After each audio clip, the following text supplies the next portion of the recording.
Okay. Hello, everyone. Good afternoon.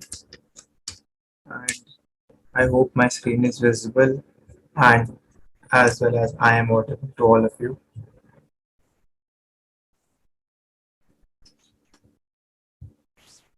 Okay. Thank you, Shubham. Thank you, Kanksha. Okay. So, before moving on, let us do some questions. I was in the last class, we did some questions, uh, which I randomly just put it out towards all of you. I did not know that same questions have already been asked in the UPSC and UPPCS. So I found this one question. See this question. Didn't I ask you this question last time? आखिरी बार ये question we discussed it, right? Just answer this question quickly. सबको दिख रहा है, right? ये इसको थोड़ा सा और expand कर देते हैं. I did not know कि ये आ चुका है पहले question. And मतलब the thing which I have noticed is that UPSC is asking questions based on your fundamentals. It is targeting your fundamentals, and those are the kind of questions which I've got. So we are on the right track. Fundamentals एकदम clear रखना है, कोई बहुत heavy knowledge की जरूरत ही नहीं है, केवल फंडामेंटल स्टिक करना है. उतने में ही जितने फिजिक्स के क्वेश्चंस आएंगे, बी इट क्लासिकल फिजिक्स और be it modern physics which is being taken up by Aryan, उससे ज्यादा कुछ नहीं आ सकता है. इतना फंडामेंटल स्टडी है वो, तो उससे ज्यादा वो कुछ आएगा भी नहीं. तो एक बार ये क्वेश्चन का आंसर सब लोग या जिसको आता है बस वो कर दे. ये 2015 का क्वेश्चन है, दिख रहा होगा यहाँ पे सभी को.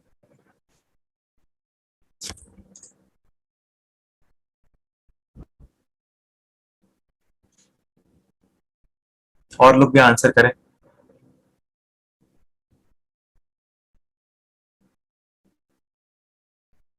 Abhinav has written A. Anyone else who supports Abhinav in his answer or any other answer, who wants to give any other answer other मतलब apart from this? क्या क्वेश्चन पूछा है? मैंने ही गलत पढ़ लिया क्या question? The mass of an object on earth is 100 kg. The value is g is equals to 10 meter per second square. The acceleration due to gravity on moon is इतना, then mass of object on the moon will be. देखो सब फंसे. अब सही answer आ रहा है. सब फंसे. मास कभी चेंज ही नहीं हो सकता है. I told you in the last class also. यहीं पर फंसे सब लोग. सब ने पहले ए बोला. मास थोड़ी चेंज होगा, वो तो वेट चेंज होगा ना वहां पे. अभी जिसने दिया है C answer, those are correct answer. Mass चेयर थोड़ी चेंज होगा कभी भी. और यही ये होता है actually. This has happened with me also. मतलब ऐसा कुछ भी क्वेश्चन आता है, हम लोग देखते नहीं है, तुरंत रिएक्ट करते हैं कि अरे हाँ यार ये तो 1/6 हो गई वहां पे जाके, बट ये नहीं पढ़ा हमने कि मास पूछ रहा है वो. चलो कोई बात नहीं.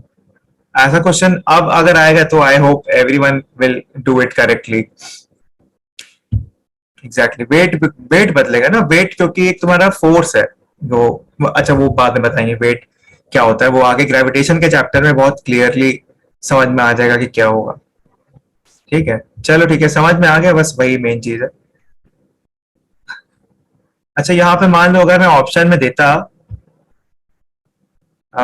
ऑप्शन सी की जगह कर देता -100 kg, और I write in the chat just a second.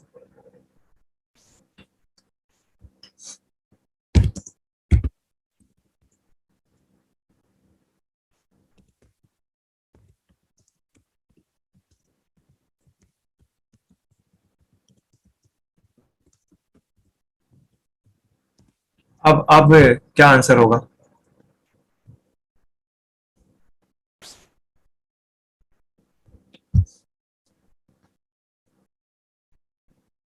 ठीक है, करेक्ट साक्षी. सी हो. अब डी होगा क्योंकि माइनस का भी मास हो ही नहीं सकता है. ठीक है. तो चलो आगे बढ़ते हैं, एक और क्वेश्चन देखते हैं. चलो क्लियर हो गया ना. चलो ये वाला देखो. ये मध्य प्रदेश सर्विसेज में आया था.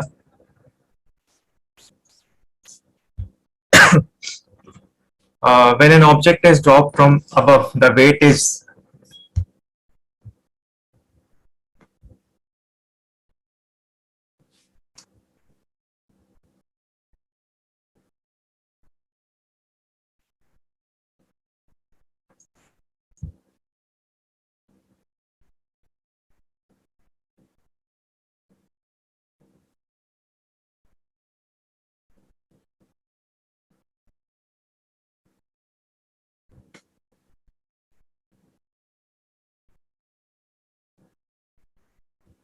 Two people have answered B, A और एक ने आंसर किया C. वेट की बात हो रही है यहाँ पे.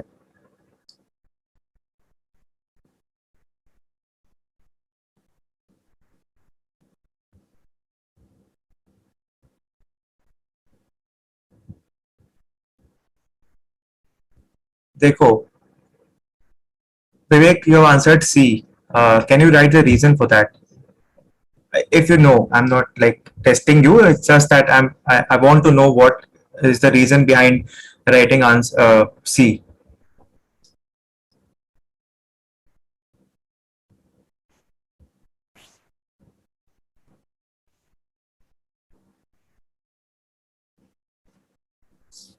Just a second. Huh?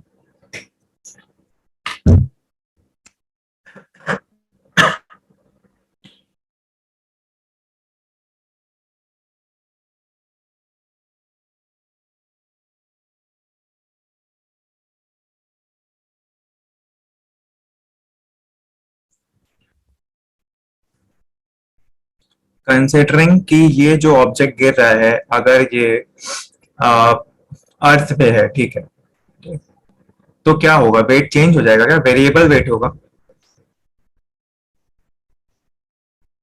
हाँ, ये देखो, थोड़ा सा ये डिबेटेबल क्वेश्चन हो सकता है, क्योंकि जी की वैल्यू जो है ना अलग अलग जगह पे अलग अलग होती है, वो ग्रेविटेशन में हम लोग पढ़ेंगे. लेकिन अगर आइडियल कंडीशंस में लिया जाए, तब क्या आंसर होना चाहिए? सपोज करो कि ये नॉर्मल, ना हम पोल्स पे खड़े हैं ना हम इक्वेटर पे, नॉर्मल एक उस पे खड़े हैं, तब. हाँ, तब तो अनचेंज ही रहेगा. ये क्वेश्चन थोड़ा सा और डिटेलिंग मांगता है. क्वेश्चन यहाँ पे पूरा नहीं है, या फिर ऐसे ही आया होगा. थोड़ा सा डिबेटेबल क्वेश्चन है, बट ठीक है. मेरे ख्याल से अभी तो बी होना चाहिए, क्योंकि अगर जी की वैल्यू सेम है, मतलब आइडियल कंडीशंस हम लोग ले रहे हैं कि हाँ जी 9.8 है, तो वेट में कोई चेंज नहीं आएगा फिर. लेकिन इसमें हम लोग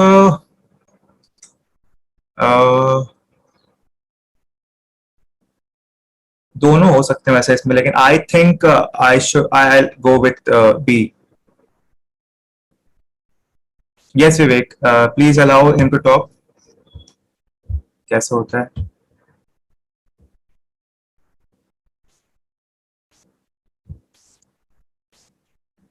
कैसे, कहाँ गए?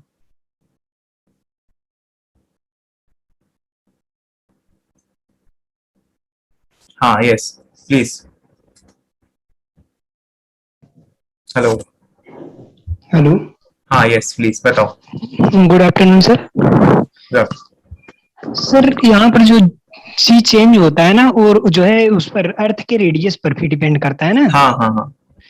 तो अर्थ का रेडियस और जो यहाँ पर हाइट लिया जा रहा है, तो उस अर्थ के रेडियस के संदर्भ में जो हमारा हाइट होगा उन जो है बहुत छोटा होगा, बहुत स्मॉल होगा, जिसे हम नेगलेक्ट कर सकते हैं.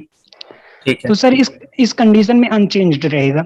हाँ भाई, आइडियल कंडीशंस ले रहे हैं ना हम लोग. ये नहीं कंसिडर कर रहे हैं कि हम लोग एल्टीट्यूड पे हैं बहुत, या हम लोग पोल्स पे हैं, ऐसा कुछ नहीं कंसिडर करेंगे. तो ये डिबेटेबल क्वेश्चन है थोड़ा सा, बट हाँ, इसका अभी के लिए आंसर फिलहाल बी होना चाहिए, I guess. Yes yes yes sir. Change रहेगा. सर अगर हाइट हाँ बहुत ज्यादा रहेगी तब उसको चेंज माना किया जाए. हाँ हाँ, एल्टीट्यूड पे तो ऑब्वियसली चेंज होगा, और वो डिपेंड करती है जी की वैल्यूज. ठीक है, ठीक है, सही है. अनचेंज ही रहेगा अभी के लिए answer, right? Okay sir, thank you sir. Okay, ठीक है. So considering the ideal conditions, इसको अनचेंज मानते हैं. इसको अनचेंज हम लोग मानेंगे अभी के लिए, कि हाँ अभी कुछ सब आइडियल कंडीशंस हैं, वही है. ठीक है, तो अब पढ़ते हैं नेक्स्ट क्वेश्चन. सबको समझ में आ गए? किसी को भी डाउट तो एक बार लिख दो चैट में. मतलब ये समझ में आया ना कि क्यों अनचेंज है.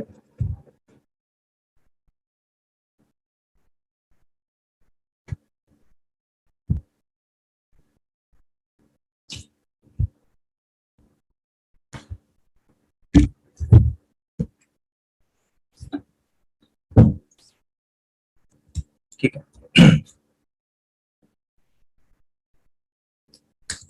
ठीक है, next question.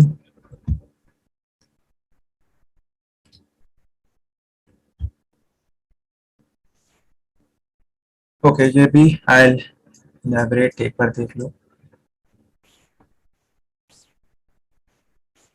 As soon as train starts moving, the head of the passenger sitting in it tilts backwards.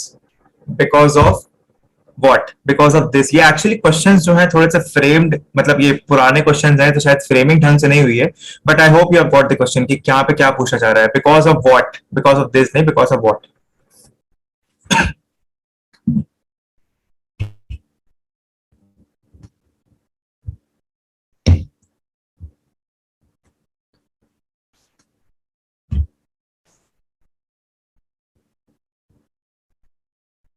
3 answer आ चुके हैं, सी, ए और बी. सी, ए और बी. बी. हाँ. नहीं, एक मिनट, बी नहीं होगा, ए होगा. बी क्यों होगा? यहाँ पे पैसेंजर की बात हो रही है, यहाँ पे रेफरेंस फ्रेम में हम लोग पैसेंजर को ले रहे हैं, वो हमारा रेफरेंस में हम ले रहे हैं. पैसेंजर आगे पीछे हो रहा है, राइट? तो मतलब ट्रेन तो हो रही है, बट हमको यहाँ पे पूछा गया कि पैसेंजर का सर पीछे क्यों जाता है. सो वो क्यों पीछे गया, इसका सिंपल सा कॉन्सेप्ट है इनर्शिया ऑफ रेस्ट, स्टेबिलिटी भी बोलते हैं जिसको, कंफ्यूज करने के लिए डाला गया यहाँ पे. इनर्शिया ऑफ रेस्ट तो होता क्या है ना कि अभी रेस्ट में है, ठीक. एंड सपोज, सपोज करो ट्रेन में बैठे हैं अभी, ठीक. Suppose I am sitting in a train, suppose you you yourself is sitting, you are sitting on a train, ठीक. तो जैसे ही तुरंत झटका लगता है तो ऐसे पीछे हो जाते हैं हल्का सा. उसका रीजन ये है कि हमारा इनिशियल जो पोजीशन था वो रेस्ट में था. हम लोग उसी को मेंटेन करनी चाह रही थी, हमारी बॉडी उसको मेंटेन करना चाह रही थी, रेस्ट पोजीशन को, ठीक. तो सपोज अगर अभी मैं यहाँ पे हूँ, ये मेरी इनिशियल पोजीशन है, ठीक. ये मेरी इनिशियल पोजीशन है. लेकिन जैसे ही ट्रेन आगे बढ़ेगी तो अब तो मेरी पोजीशन पीछे रह गई. तो उस इनर्शिया ऑफ रेस्ट को मेंटेन करने के लिए अब ट्रेन आगे बढ़ी तो मेरी पोजीशन तो पीछे ही रहेगी ना. लेकिन जो सपोज मेरी पोजीशन R0 है एंड इस समय मेरी पोजीशन R1 हो गई है, लेकिन R1 से थोड़ा सा पीछे जाएंगे हम R0, क्योंकि इनर्शिया ऑफ रेस्ट की वजह से, उसको मेंटेन करने के लिए. तो यहाँ पे आंसर होगा इनर्शिया ऑफ स्टेबिलिटी या फिर इनर्शिया ऑफ रेस्ट भी जिसको बोलते हैं. हाँ, first law of motion, first law of motion. अभी तो सेकंड लॉ पढ़ा है कहाँ अभी तक, फर्स्ट लॉ ऑफ मोशन ही है. करेक्ट. अब आते हैं, ये बताओ, ये थोड़ा सा अच्छा क्वेश्चन है.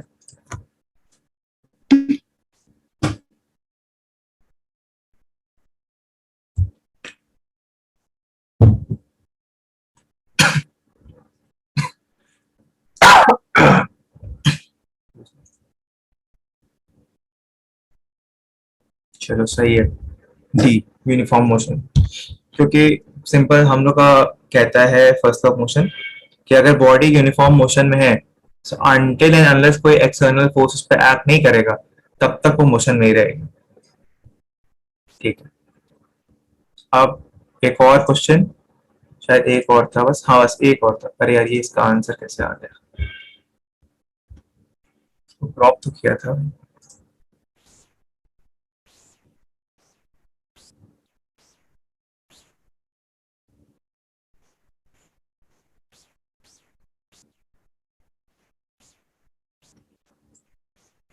अरे.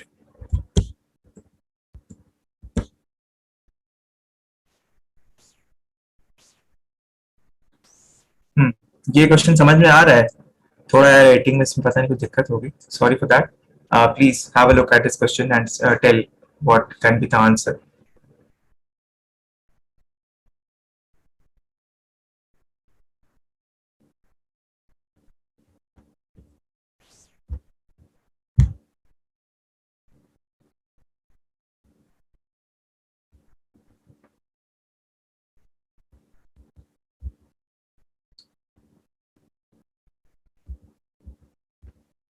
Yes Sarita, yes answer A is the correct answer. उसका रीजन ये फिर से यहाँ पे पता है कंफ्यूजन हो जाता है। हो क्या रहा है ना एक्चुअली, डस्ट जो है, ठीक, डस्ट मोशन में नहीं जा रही है। We are beating the carpet, motion उसका हो रहा है, लेकिन डस्ट मूव कर रही है अपनी इनर्शिया की वजह से। इसको अगर कैसे फिर से मैं आई एक्सप्लेन। उस दिन इनर्शिया में आई टोल्ड यू ना, एग्जांपल दिए थे ना, एक बार फिर से देख लेते हैं।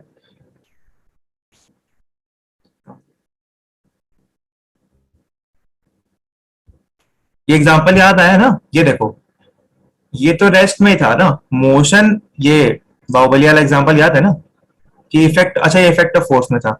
रेस्ट और मोशन का वो मेसी वाला एग्जांपल लेते हैं ना कि रेस्ट में है, अगर जैसे इसको भी ले सकते हैं, रेस्ट में अगर कोई चीज है, ठीक, जैसे कि यहाँ पे था वो, अच्छा और रफ में बनाया था, चलो फिर से बना देंगे कोई बात नहीं। बस सिंपल से ये कॉन्सेप्ट है कि जो चीज रेस्ट पे है वो अपना पोजीशन मेंटेन करेगी ही करेगी, उसका बस यही एक लॉजिक है। Okay Sakshi, not an issue. कोई डाउट अगर आ रहा हो आपको, then you can please ask, not an issue at all. And if you have, okay, this is a first class, so you have missed out the chapter of motion and the very first class that of force, that is your inertia. So that I'll teach, I'll explain it in a very brief, okay, don't worry. देखो inertia क्या होता है ना, inertia मतलब एक tendency होती है body की। Inertia is a tendency of a body to resist any change in its current state of position, motion और रेस्ट, ठीक है। करंट जो उसका स्टेट है उसको the body tries to resist it, ठीक। So what happens in this example से, if you take up this question, okay, see simple सा, एक बार आई एम टेलिंग, ठीक, सब लोग ध्यान से एक बार सुन लो, फाइनल एक बार में क्लियर हो जाएगा। कारपेट देखा है सब लोगों ने, ठीक है।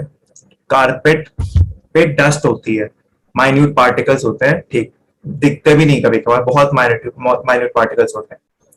तो अब होता है क्या है, जब उसको झाड़ना होता है तो व्हाट डू वी डू। अब एक चीज समझ में आ गई कि अभी रेस्ट पे दोनों है, रेस्ट मतलब रुके हुए हैं, ठीक।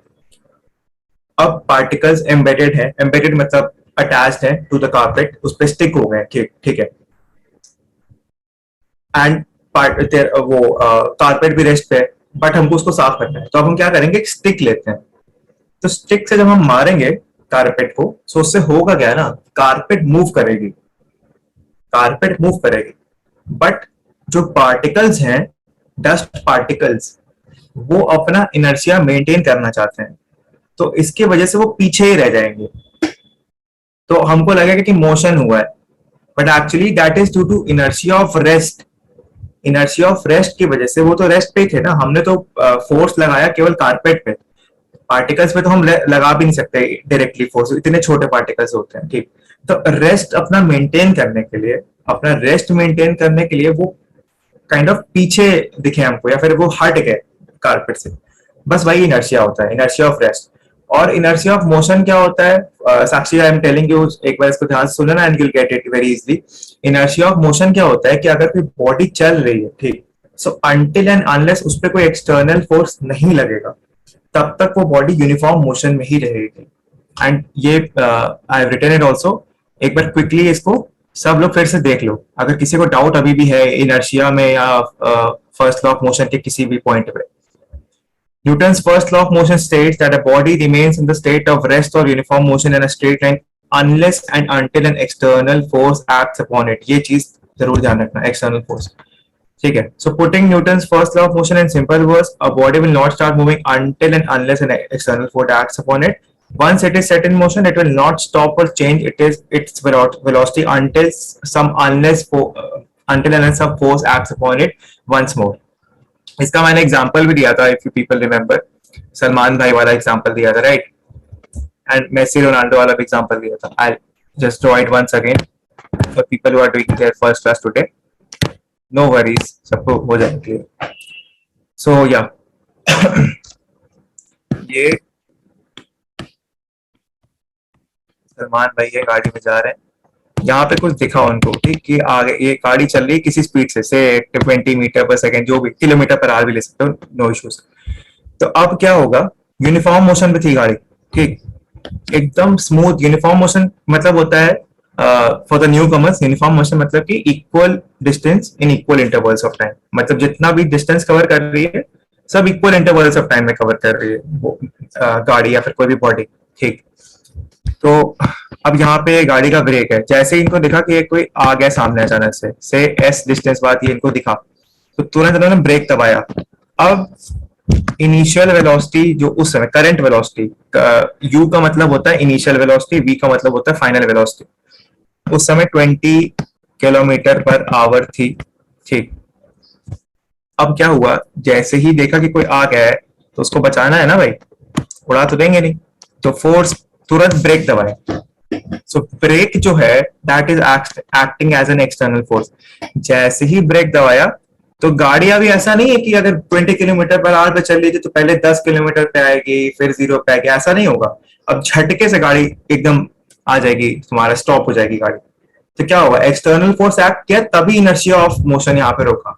तो इनर्शिया ऑफ मोशन, कुछ इनर्शिया ऑफ मोशन को रोकने के लिए कोई भी फोर्स आप लगा सकते हो, एक्सटर्नल फोर्स। इवन फ्रिक्शन जो होता है, ठीक, वो भी एक फोर्स ही होता है, वो हम डिस्कस करेंगे लेटर। वो भी है हमारे, उसको रेजिस्ट करता है मोशन को। ठीक, तो यहाँ पे तो अभी हम केवल बात कर रहे हैं हाइड्रोलिक फोर्स यानी कि ब्रेक की बात कर रहे हैं। ठीक, ब्रेक लगाया, गाड़ी रुक गई, एकदम से 0 मीटर पर सेकेंड पे आ गई गाड़ी।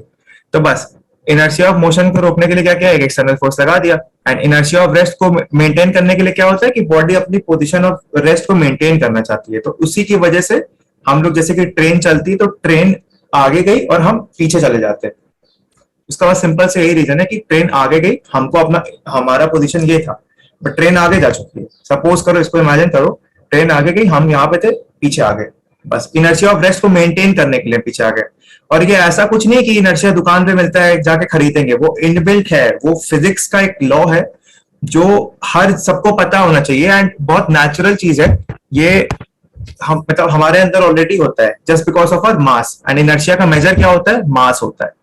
अगर किसी बॉडी का मास है, ऐसी कोई बॉडी नहीं जो मासलेस है, मतलब कंसिडर कर सकते हैं बट होता नहीं कुछ भी मासलेस, एवरीथिंग एज अ मास। ठीक, इवन सब एटॉमिक पार्टिकल्स का भी मास होता है, इतने छोटे होते हैं पर फिर भी मास सबका होता है। ठीक, तो ये नहीं कि कहीं पर हमको इनर्शिया मिल रहा है हम जाके खरीदेंगे, वो हमारे अंदर इनबिल्ट है। हमें पता है कि हमारा inertia of rest, inertia of motion की वजह से ही हम लोग अपनी डेली बेसिस पे चीजें कर पा रहे हैं, बस।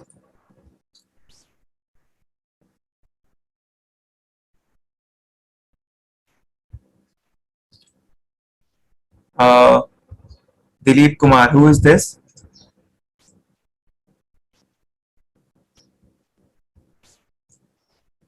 This class is for which examination?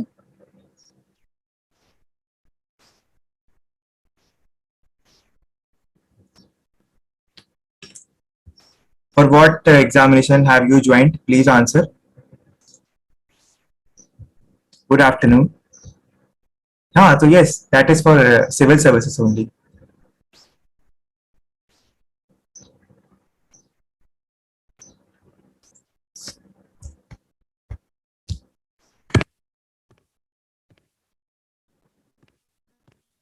Okay, so let us move now. I hope Sakshi, it's clear to you, and Dilip, you have also joined the class for the first time. So अगर जितना समझ में आ रहा है समझना, अगर उसके अलावा if you have any doubts or if anyone else is having any doubts, just Vivek, you have raised your hand. Okay, speak.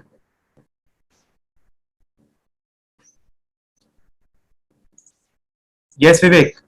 No, sir, it is done by mistaken, sir. Okay, fine. Okay. Anyone has any doubts? So in the basic foundation, you can directly message me, or even in the basic foundation, you can message. I'll answer your doubts. इतना clear है सबको? चलो आगे question हो गए सारे। अब आते हैं मोमेंटम पे। आज का टॉपिक भैया ये खत्म करना है, सो अभी पुराने क्वेश्चंस को हटाते हैं। ठीक, momentum is how we measure mass that is in motion. So momentum को ना ज्यादा हम लोग वो नहीं लगाते हैं, क्या होता है क्या होता है, इसके एग्जांपल्स देख के समझते हैं डायरेक्ट। और एक फॉर्मूला है जिसको बोलते हैं momentum is equals to mass into velocity. तो P is equals to mv, इसको हम लोग ऐसे भी डोनेट करते हैं, डिनोट करते हैं, सॉरी डोनेट करते हैं। P is equals to m into v। P मतलब मोमेंटम, m मतलब मास, v मतलब वेलोसिटी। ठीक, मोमेंटम का मतलब यही होता है कि अगर किसी चीज के पास मास है, उसके पास वेलोसिटी है, उसके मोशन को हम लोग कहते हैं momentum.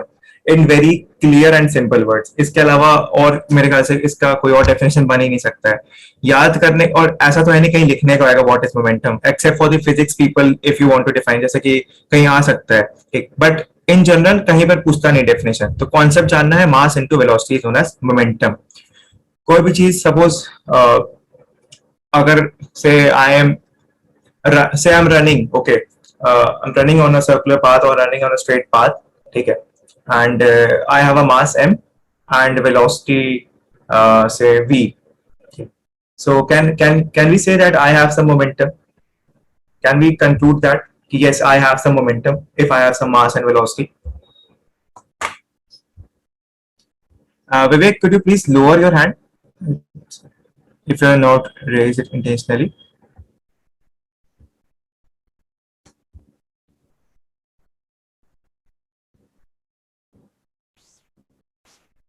Yes, huh? Right. Vivek, please lower your hand. I'm getting distracted. I thought you have raised it intentionally. So yeah, please lower it. Okay. So momentum is the quantity of motion and is compounded by the quantity of matter moved and the velocity with which it moves. Momentum is present when you walk, run, etc. If a bicycle and car travel down the street at an equal velocity, the car will have the most momentum. So, in the maths class you must have read direct and inverse proportional relations. Have you read? Not that proportion. वो maths वाला class का proportion, मतलब वो ratio proportion का बात नहीं हो रहा है, direct relation and inverse relations की बात हो रही है। वो उसमें क्या होता है, इसको बहुत सिंपल एकदम जान लेते हैं कि क्या है। इतना जान लो बस, अगर चीजें ठीक बहुत सिंपल लैंग्वेज में जानो, अगर चीजें एक लाइन में लिखी है ना, एक लाइन में ठीक, मतलब वो सब डायरेक्ट रिलेटेड है। समझ गए? कैसे इसको और बता सकते हैं? सपोज एक ट्रेन है, ट्रेन की जो बोगीज होती है राइट, सब एक लाइन से अटैच्ड होती है। अगर एक भी बोगी कोई टूटी तो पीछे वाली बोगीज पे असर आ जाएगा राइट। सब डायरेक्टली रिलेटेड है, एक दूसरे से कनेक्टेड है। बट अब इसको अगर समझना, इनवर्स रिलेशन क्या होता है? इनवर्स रिलेशन क्या होता है कि आपने किया कुछ और उसका ऑपोजिट हो गया। इसमें क्या होता है कि जो आप कर रहे हो वही हो रहा है, मतलब एक के बाद एक रिलेशन है सब में आपस में ठीक। एक लाइन में है तो मतलब रिलेटेड है, डायरेक्टली रिलेटेड है। अगर एक पे बदलेगा तो दूसरा बदल जाएगा ठीक। जैसे कि ये डोमिनोज देखा है आप लोगों ने? डोमिनोज पिज्जा वाला नहीं, हाँ मोमेंटम पी से डिनोट करते हैं। डोमिनोज समझ रहे हो, वो जो ब्लॉक्स होते हैं ठीक, तो उसमें क्या होता है, वो डोमिनोज जब गिरते हैं तो अगर किसी एक को हटा दो तो ब्रेक हो जाएगा। तो मतलब एक डोमिनोज सब पे भरोसा सबके बराबर में है एंड बाकी भी उस पर डिपेंडेंट है, तो ये होगा direct relation. Now inverse relation I tell you क्या होता है क्विकली। सपोज इसमें क्या करते हैं, सीसॉ देखा है? हाँ, गुड एग्जांपल। बस ये इकोनॉमिक्स से रिलेट किया है किसी ने, साक्षी ने, तो हाँ ठीक है, वैसे कर लो, वो भी समझ सकते हो ठीक। एंड और सिंपल एग्जांपल अगर इसमें देना चाहें तो जैसे सीसॉ देखा है, तो सीसॉ में क्या होता है, जब एक नीचे जाता है तो दूसरा ऊपर जाता है, दैट इज इनवर्स रिलेशन। मतलब एक इंसान तो नीचे जा रहा है लेकिन एक ऊपर जा रहा है, तो वो इनडायरेक्ट रिलेशन हो गया, इनवर्स रिलेशन। मतलब एक के नीचे आने से दूसरा ऊपर जा रहा है ठीक, तो वो इनवर्स रिलेशन हो गया। तो अब इससे आगे बढ़ते हैं हम लोग। दिस मीन्स, अब ये देखो इसमें वेक्टर ऑब्वियसली वेलोसिटी है, मतलब वेक्टर क्वांटिटी है ठीक, एंड इसको डिनोट करते हैं पी से। यहाँ पर मैंने लिखा नहीं है, I will write it down ठीक। चलो आओ अब समझते हैं एग्जाम्पल से। Newton second law of motion, बहुत इंपॉर्टेंट कॉन्सेप्ट, काफी ज्यादा इंपॉर्टेंट ठीक। इससे मतलब एक तो ये एंड मतलब न्यूटन के तीनों लॉज, ऐसी कोई भी चीज नहीं है पूरे जहां में जो इन तीनों लॉज के बगैर that thing can ever work. ये तीनों सब कुछ जितना भी है, पूरा यूनिवर्स जो है इन तीन लॉज के हिसाब से ही चल रहा है ठीक।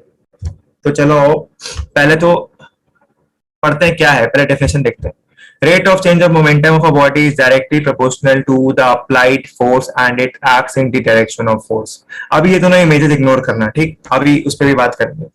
rate of change of momentum of a body is directly proportional to the applied force and acts in the direction of force. So इससे क्या समझ में आया? अच्छा मत समझो, I'll explain, टाइम वेस्ट होगा उसमें, और I'll explain कि क्या है.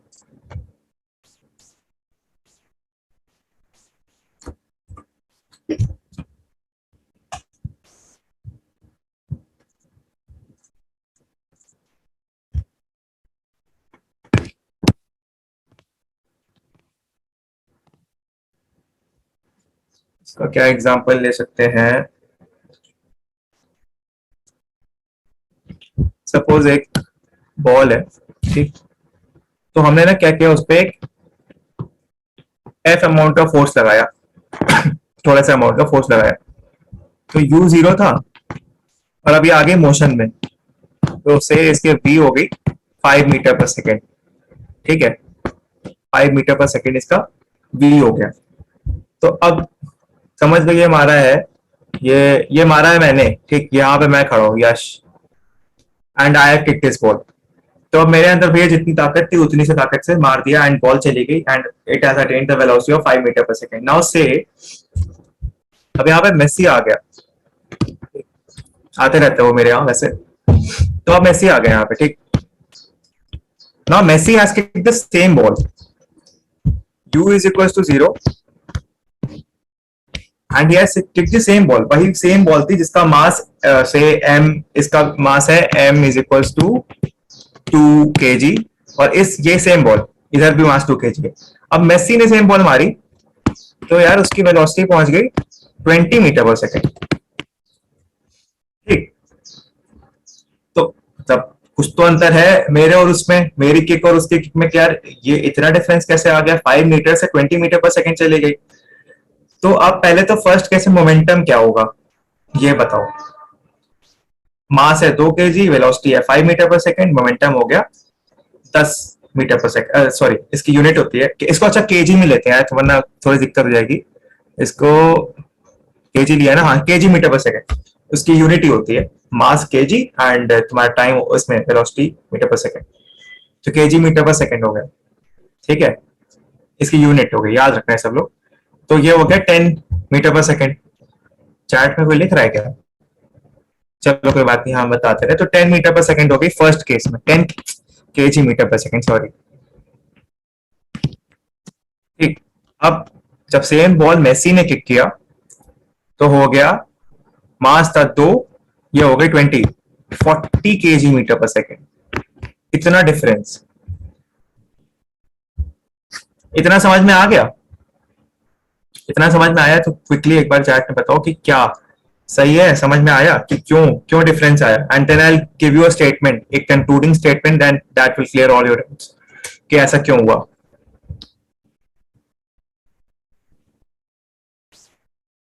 ठीक, अब देखो ऐसा हुआ क्या ना, क्या हम ये कह सकते हैं कि मेरे पैर से जो फोर्स लगा बॉल पे और मेसी के पैर से जो फोर्स लगा बॉल पे, उसके वजह से मोमेंटम में चेंज आया. मेरे फोर्स से केवल जो मोमेंटम मैंने प्रोड्यूस किया that was 10 kg metre per second, but when Messi kicked it उसने प्रोड्यूस किया 40 kg metre per second. So क्या 10 और 40 में अंतर नहीं है? बहुत ही विजिबल अंतर दिख रहा है कि हाँ यार 30 kg मीटर पर सेकेंड का अंतर आ गया है मेरे किक करने में, उसके किक करने में. तो क्या हम ये नहीं कह सकते कि force is directly proportional to rate of change of momentum? यही तो है Newton second law of motion, कुछ अलग तो इसमें लिखा नहीं है. ये देखो, rate of change of momentum is directly proportional to the applied force and acts in the direction of force. हो गया, सेकंड लॉ ऑफ मोशन खत्म, कुछ है ही नहीं इसमें. और एक चीज है वो ये इसी के लिए यहाँ पे फोटो लगाई है दो, वो आई टेल यू क्या है. बट इतना समझ में आ गया ना कि मोमेंटम मतलब फोर्स के चेंज होने के वजह से अप्लाइड फोर्स चेंज हुआ तो rate of change of momentum भी हुआ, मतलब मोमेंटम भी बदला. तो बस यही है सेकंड लॉ ऑफ मोशन. इसको हमेशा ऐसे याद रखना एंड कभी भी अगर कोई पूछता है तो सिंपली यू कैन आंसर कि rate of change of momentum of a body is directly proportional to applied force and acts in the direction of force. बस यही Newton second law of motion है. इसके अलावा इससे बेसिक डेफिनेशन को हो ही नहीं सकती है. यही डेफिनेशन याद रख लो, क्या एग्जांपल याद रख लो, कह रहे हाँ कि 10 केजी मीटर पर सेकंड से 40 केजी मीटर पर सेकंड पहुंच गई बॉल का मोमेंटम पहुंच गया, तो मतलब 30 केजी मीटर पर सेकंड का जो डिफरेंस है वो किसी की वजह से हुआ है, वो एक्सटर्नल फोर्स की वजह से हुआ है, बस यही मोमेंटम हो गया। ठीक, एक्चुअली इसको rate of change of momentum बोलते हैं, एंड उसका एक डेरिवेशन है जो कि यहाँ पे तो टाइप करना थोड़ा मुश्किल था। उससे एक और चीज जो हमको लाता है अपने डायरेक्ट और इनवर्स वाले कॉन्सेप्ट पे, आई टेल यू क्या, आई रफ में लिख दे रहा हूँ, एक मिनट। हाँ,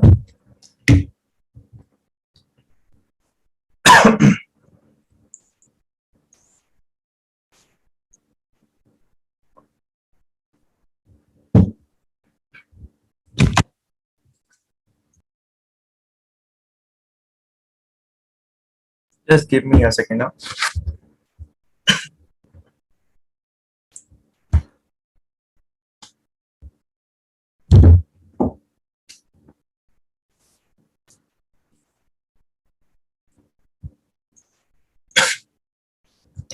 Yeah, so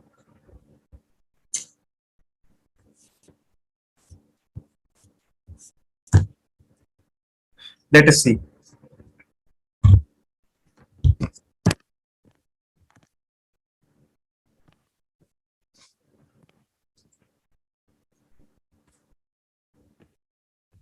तो हमने पढ़ा था कि force is directly proportional to rate of change of momentum. तो अब हम यहाँ पे लिखते हैं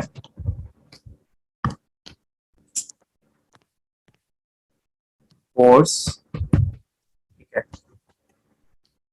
डायरेक्ट प्रोपोर्शनल, तो ऐसे लगाते हैं दोनों को, डेल्टा पी बता देते हैं क्या होता है, कुछ इसमें वैसी बातें। डेल्टा मतलब डेल्टा के ना ऑपरेटर्स होते हैं कई सारे, तो इसको बोलते हैं डेल्टा मतलब होता है चेंज, डेल्टा लिखते हैं हम लोग उसको, इसको ऐसे भी लिखते हैं, इसको ऐसे भी लिखते हैं, लेकिन ये अलग अलग है, इसमें जाने की जरूरत है नहीं इतनी। डेल्टा पी मतलब हो गया चेंज इन मोमेंटम, ठीक, और रेट ऑफ, अरे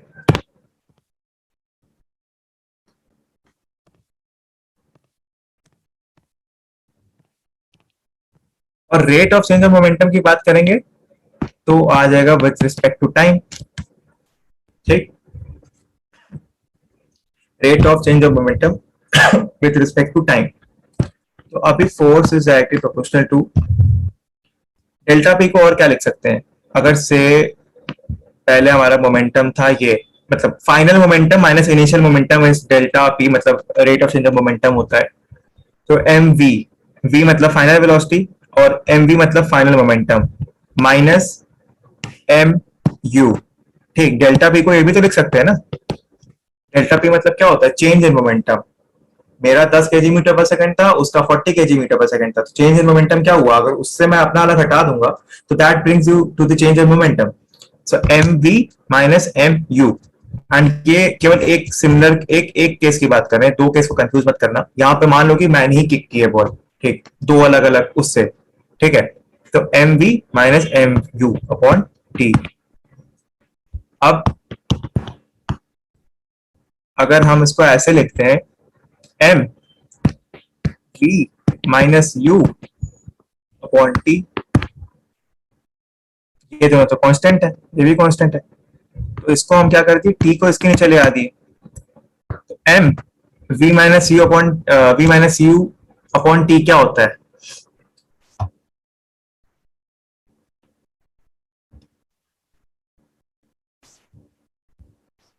एक्सेलरेशन, बस F directly proportional to m a. और याद रखना कभी भी प्रोपोर्शनलिटी साइन हटाएंगे तो एक कांस्टेंट ले आ देते हैं, के, के की वैल्यू कुछ भी हो सकती है, बट हम लोग अपने केस में इसको 1 मान रहे हैं, and F is equals to m a. ये सेकेंड लॉ ऑफ मोशन की इक्वेशन है,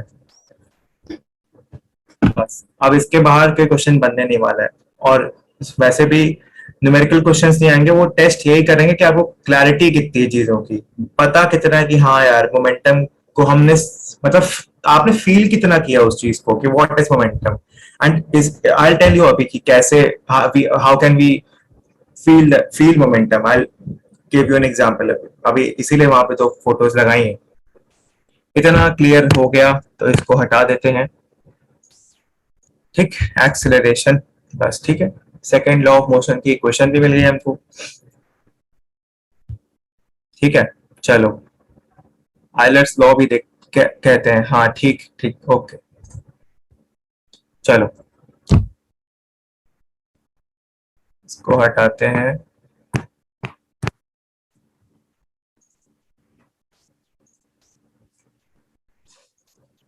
चलो दो एग्जांपल समझते हैं एंड फिर समझते हैं कि momentum, rate of change of momentum क्या होता है। इनको जानते हो सब लोग? पिक्चर नंबर 1 में जो है,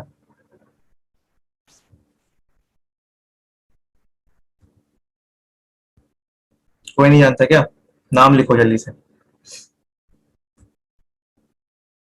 साक्षी ने गलत लिखा, देखो सर रविंद्र जडेजा, इनको सर रविंद्र जडेजा बोलते हैं। अब इसका रीजन है, इसका रीजन क्या है टेल। देखो, we all have noticed how good a fielder he is. Okay, Rohit Sharma,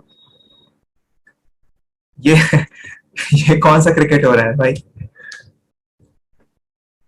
Jadeja है। ओके, तो हम लोग we all know him for his fielding, ठीक है। And now I tell you the reason behind his such an extraordinary performance in fielding. ठीक है, इसका reason क्या है? I tell. Have you ever seen him catching the ball? कभी भी ball कितनी भी हाइट पे हो, I have never seen sir Ravindra Jadeja missing a catch. कभी भी I haven't seen him missing a catch. There is a reason behind this. He clearly knows the Newton second law of motion and उसको apply करता है वहां पे। इसीलिए कभी भी कैच पकड़ भी लेते हैं एंड हाथ में हर्ट भी नहीं होता है। इसका रीजन क्या है, इसको समझाते हैं यहाँ पे रफ में। चलो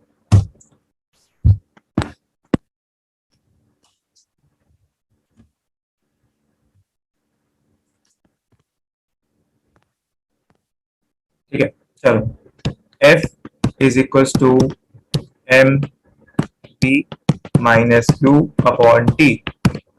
क्या F is equal to M को ऐसे भी लिख सकते हैं? लिख सकते हैं, बिल्कुल लिख सकते हैं, कोई दिक्कत नहीं है। Direct indirect, direct indirect relation पढ़ाया था, एक साथ जो है एक लाइन में है वो सब डायरेक्ट रिलेटेड है, जो ऊपर नीचे है वो हो गए इनवर्स रिलेशन में। तो क्या हम ये कह सकते हैं कि अगर हम टाइम बढ़ा देंगे तो फोर्स पे क्या इफेक्ट पड़ेगा? अगर हम टाइम ऑफ इम्पैक्ट बढ़ा देंगे तो फोर्स घटेगा कि बढ़ेगा? से हमने टाइम ऑफ इम्पैक्ट, हमने 2 सेकंड टाइम ऑफ इम्पैक्ट था, हमने कर दिया 6 सेकंड, तो फोर्स घटेगा कि बढ़ेगा? अरे कैसे घटेगा? इनवर्स रिलेशन है ना, बढ़ेगा।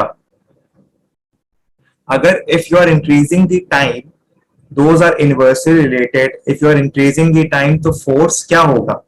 घटेगा ना। सॉरी, ओ मैं भी गलत बोल दिया। देखो, अगर टाइम ऑफ इम्पैक्ट बढ़ा दिया, ठीक है, से 2 से 6 सेकंड कर दिया, तो ये तो घट जाएगा ना। ठीक है, इसको अब प्रैक्टिकली समझते हैं, क्या क्या इसका मतलब क्या है, आई टेल। सो अभी ये है हमारे सर जडेजा, ये इधर से आ रही बॉल,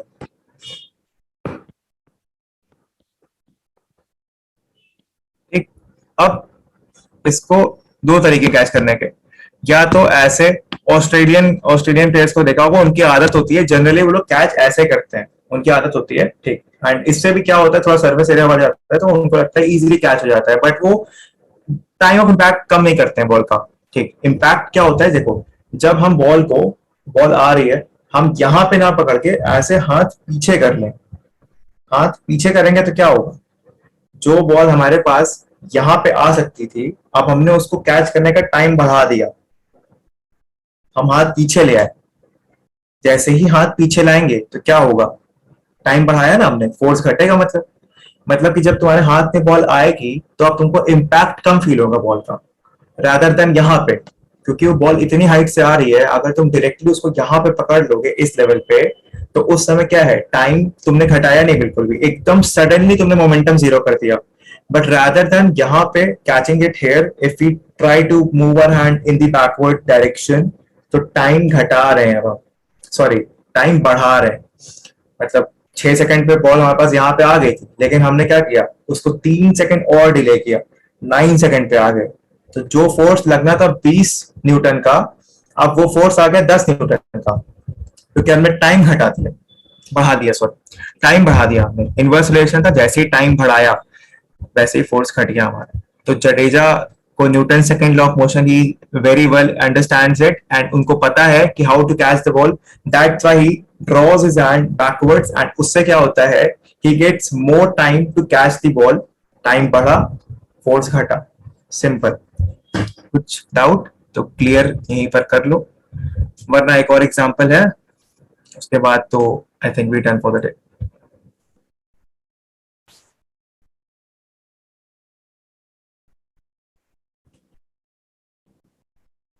एक ये बहुत बेसिक एग्जांपल है, इससे बस समझा दिया मैंने आपको। तो अगर कुछ एग्जांपल्स और चाहिए तो नेक्स्ट क्लास में भी दे दिए जाएंगे, एंड उसके अलावा थोड़ा बहुत गूगल भी करिए and try to find out और examples on this topic, first law of motion, second law of motion, सब पे, ठीक है। ठीक, ये क्लियर हो गया। चलो फिर इसको हटाते हैं। ये समझ में आ गया ना सबको कि क्यों ऐसा हुआ, टाइम ऑफ इम्पैक्ट हमने बढ़ा दिया, बस फोर्स घट गया। एक तो घटाया, दूसरा बढ़ गया, क्योंकि डायरेक्ट रिलेशन तो था नहीं फोर्स और टाइम के बीच में, इनवर्स रिलेशन था। एक घटाओगे दूसरा बढ़ेगा, बस वही हुआ सिंपल सी यहाँ पे। चलो ओके, चलो इनको जानते हो सब लोग।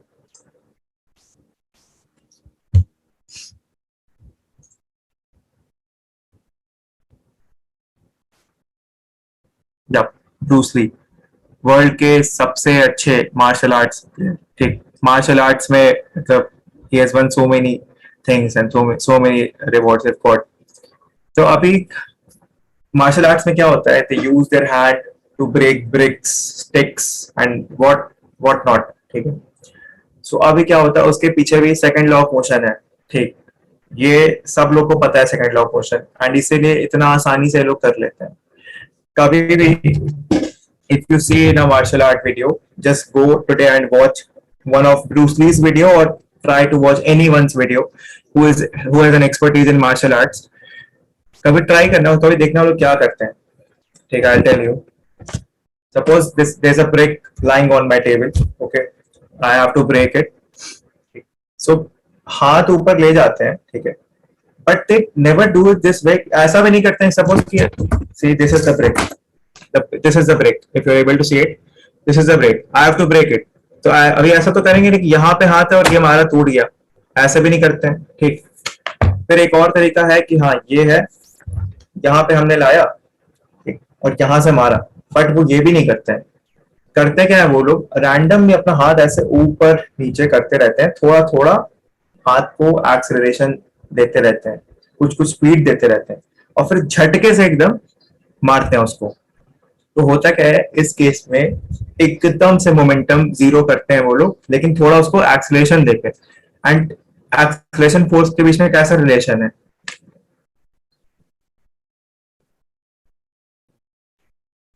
डायरेक्ट रिलेशन है ना। तो थोड़ा सा हमने एक्सेलरेशन दिया और फिर जब मारेंगे तो होता क्या है, मोमेंटम भी हमारा एकदम से कम टाइम में आ जाता है। इसका एग्जांपल आई टेल यू, जैसे कि एक ये एग्जांपल है, फॉरगॉट टू टेल यू, जैसे कि एक ग्लास लो, ठीक है, एक अपने घर में लेना है ग्लास, अगर मम्मी से मार खाना हो तो इसको ट्राई करना है एक बार, ठीक। ग्लास लेना कांच का, ठीक, और उसमें हाइट से गिराओ, ठीक, जमीन पे, ठीक, अभी ट्राई कर लो जिसको माने, उसको जमीन पे गिराओ हाइट से, ठीक है। जैसे ही नीचे गिरेगा ना, तुरंत टूट जाएगा, तुरंत टूटेगा। बट सेम ग्लास को एक बेड पे गिराओ, जब वो बेड पे गिराओगे उसमें क्या होगा, मोमेंटम जो है तुरंत जीरो नहीं होगा, क्योंकि बेड जो होता है थोड़ा फ्लफी होता है, ठीक, उसमें थोड़ी सी प्रॉपर्टीज होती हैं कि वो धंसता है अंदर, खुद ही अंदर धंस जाता है।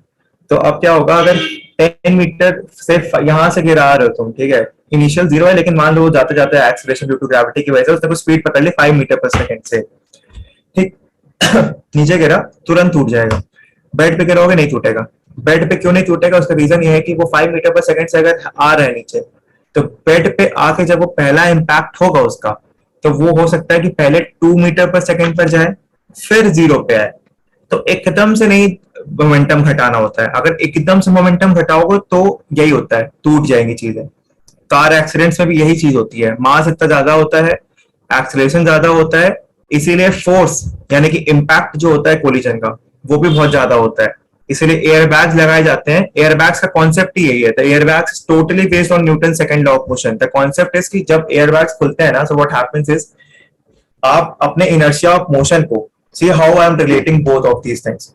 इनर्शिया ऑफ मोशन, आप you are moving in a car, एक इनर्शिया ऑफ मोशन है आपके पास, ठीक है। आप कार में जा रहे हो, लेकिन कुछ आया ऐसे, आपका एक्सीडेंट हुआ, ब्रेक दबाया, तो आपकी बॉडी क्या करेगी? तुरंत अपना इनर्शिया ऑफ मोशन मेंटेन करने के लिए आगे जाएगी।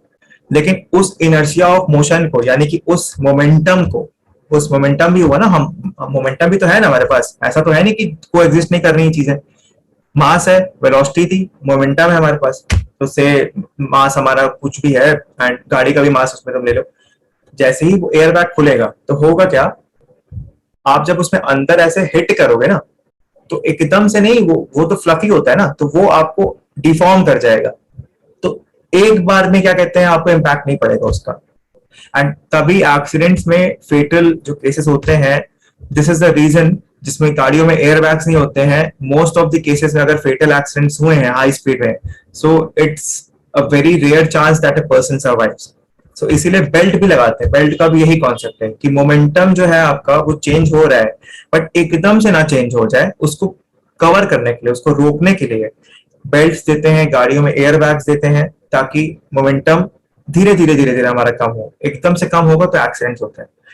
एंड इसी केस में हमने जैसे कि देख लिया अपना सर जडेजा वाला answer, then we have seen this Bruce Lee वाला टॉपिक कि वो ऐसे करते हैं मार्शल आर्ट्स वाले, उसमें थोड़ा सा एक्सलेशन देते हैं, then they strike on the object. तो ये हो गया।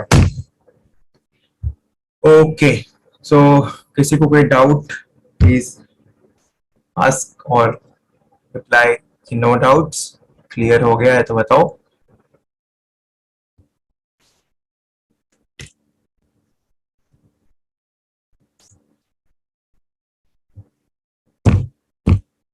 कोई क्वेश्चन किसी को?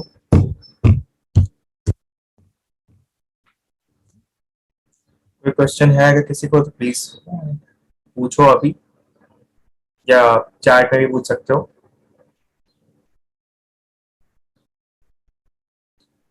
चलो कोई बात, सही है, सबको क्लियर है। दो एग्जांपल हो गए। अब देखो, how can Newton's first law of motion B obtain from second law of motion. ये, चलो ये होमवर्क टाइप का एक हो गया, इसको आप लोग प्लीज एक बार सर्च करना या समझ के आना कि how can Newton's first law of motion B obtain from second law of motion. ये नेक्स्ट क्लास में विल डिस्कस। अभी के लिए हो गया। फोर्थ का चैप्टर भी ऑलमोस्ट खत्म ही है। थर्ड लॉ ऑफ मोशन पढ़ना है, which is the most important. वो लॉ ऑफ मोशन तो मतलब इज यूनिवर्सल ट्रूथ है, एंड कब से वो चले आ रहा है, एंड हर चीज उसके हिसाब से होती है।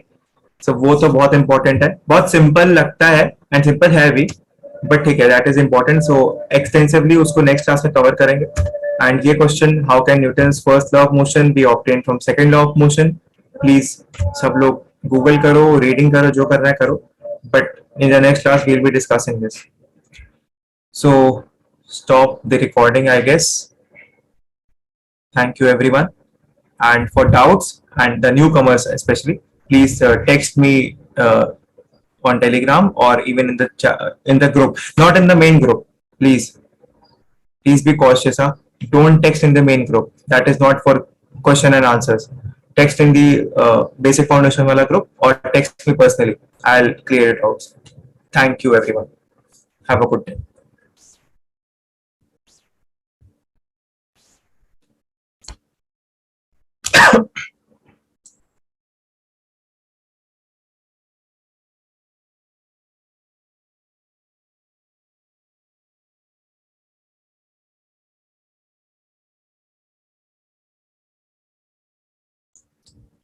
Yes, Akansha, if you are regular in the classes, then we'll add you to the group.